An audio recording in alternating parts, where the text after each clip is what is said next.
फूलवादी। इसके इर्द गिर्द रंग बिरंगी घेरदार फराकी पहने बहुत सारी परियां थीं। वो हैरानी से उन्हें देख रही थी। प्यारी लड़की, तुम्हारा नाम क्या है? फिरोजी फराक पहने एक परी मुस्कुराती हुई इसकी तरफ बढ़ी। मेरा नाम नूरिया है, मगर मैं यहाँ कैसे आई? उसने अपना नाम बताते हुए इस परी से पूछा। अरे वाह, तुम्हारी तरह तुम्हारा नाम भी बहुत प्यारा है। चलो मिलकर खेलते हैं। सुर्ख फराक पहने एक और परी उसकी तरफ बढ़ी। उसकी देखा देखी बाकी परियां भी इसके करीब आ गई। 7 साला नूरिया खुद को इस खूबसूरत वादी में देखकर बहुत हैरान थी। यहाँ चारों तरफ रंग बिरंगे फूल ही फूल थे। इसे भी परियों जैसा लिबास पहना दिया गया। अब वो भी उन परियों की तरह घेरदार सफेद रंग की फ्राक पहने हुए थे। इसकी दोनों कलाइयों में मोतिये के फूलों के गजरे भी आ चुके थे। नूरिया अब परियों से बिल्कुल भी नहीं डर रही थी। वो खुशी से झूम रही थी और सारी परियां भी इसे खुश देखकर हंस रही थी। खामोश हो जाओ सब, मलिका परी आ रही हैं। इनमें से एक परी ने बुलंद आवाज से सबको इत्तला दी और सारी परियां फौरन अदब से खड़ी हो गई।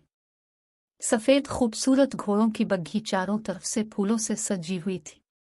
मलिका परी बड़ी शान से बग्घी से नीचे आकर मलिका ने गुलाबी रंग की पोशाक पहन रखी थी, जो यूं चमक रही थी जैसे इस पर तारे जुड़े हुए हों। मलिका परी इसके पास आकर ठहर गई। खुश आमदीद प्यारी लड़की, कहो कैसा लगा हमारी फूल वादी में आकर? मलिका परी ने बहुत नरम लहजे में नूरिया से पूछा। नूरिया बहुत हैरान थी, बोली तो बहुत ही अच्छा लग रहा है। हमारी फूल वादी में सिर्फ इन बच्चों को लाया जाता है जो सच बोलते हैं, बड़ों का अदब करते हैं, हर मौके पर नेकी के काम करते हैं और जो कभी किसी का दिल नहीं दिखाते। मगर ये सब आपको कैसे पता? वो पूछे बना ना रह सकी। हमारी फूलवादी के आसपास जितने गांव हैं, हम वहां रहने वालों की खबर रखते हैं। हम अपने असली रूप में नहीं, बल्कि भेस बदलकर गांव वालों के सामने आते हैं। मलिका परी ने मुस्कुराते हुए कहा। तो नूरिया खुशी से खिल अलिफाटे और मुस्कुराने लगी। मलिका ने इशारा करके एक परी से इसके लिए बहुत सारे तोहफे मंगवाए। नूरिया ने मलिका परी का शुक्रिया अदा किया। मलिका मुस्कुराते हुए वापस अपनी बग्घी में बैठकर पिस्तान की तरफ चली गई। दफतना फूल वादी में बारिश होने लगी, ठंडी और हल्की हल्की बारिश। तमाम परियां खुशी से झूमने लगी।